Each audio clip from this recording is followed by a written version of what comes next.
श्री राधे। जय श्री राधे। ओम नमः शिवाय। हरि ओम। श्रीमन्नारायण।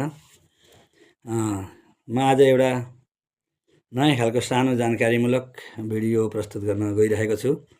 विशेष गरेर हाम्रो यस धार्मिक क्षेत्रमा शुक्र अस्त उदयको विषयमा धेरै कुरा छलफल भइरहेका छन्।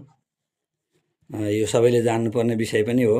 हाम्रो के हुन्छ भने हाम्रो नेपालमै पनि भारत र नेपालको त मिल्दैन। हुन त हामीले सम्पूर्ण कर्मकाण्ड गर्ने पुराणहरू भारतबाटै बनारसबाटै आएका पुराणहरूलाई मान्छौँ। हाम्रा पुराण जति पनि हामी पुराण वाचनहरू गर्छौँ सबै नैमिषारण्य क्षेत्रमा नि उद्गम भएका हुन्। तिनी कुरालाई मान्दै आउँदा पनि हामीसँग भारतका नियम र नेपालका नियमहरूमा केही फरक त छन् नि। त्यो आफ्नो आफ्नो ठाउँको परम्परा अनुसार पनि हुन्छ।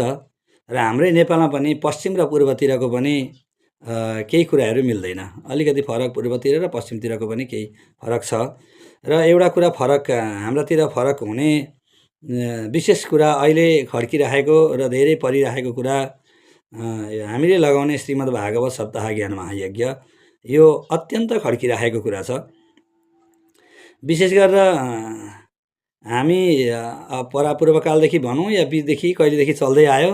हामीले थाहा पाउँदा मैले 55 सालमा पुराण भने घरमा।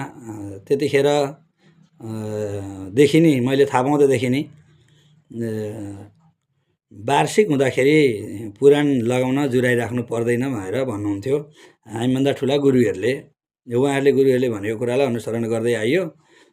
तर भागवतमा के छ भने पुराण लगाउँदाखेरि जुराउनु पर्ने र नपर्ने भन्ने विषयहरू दुई पक्ष छ। भागवत श्रीमद् भागवत नै सम्पूर्ण को दृष्टान्त दिन काफी छ। यसैमा सबै कुरा समेटिएका छन्। भागवतको महात्म्यले के भन्छ भने शुक्र अस्तका बेला के गर्ने के नगर्ने ज्योतिष शास्त्रहरूले पनि अरू शास्त्रहरूले पनि धर्म सिन्धु निर्णय सिन्धु सबैले निर्देश गरेको छ। शुक्र अस्त बृहस्पति अस्त भएका बेला घर गृह प्रवेश नगर्ने, शिलान्यास नगर्ने, विवाह नगर्ने, व्रतबन्ध नगर्ने, कुवाहरू नखनाउने, पुराण नलगाउने इत्यादि धेरै कुराहरू छन् नगर्ने कुराहरू। अब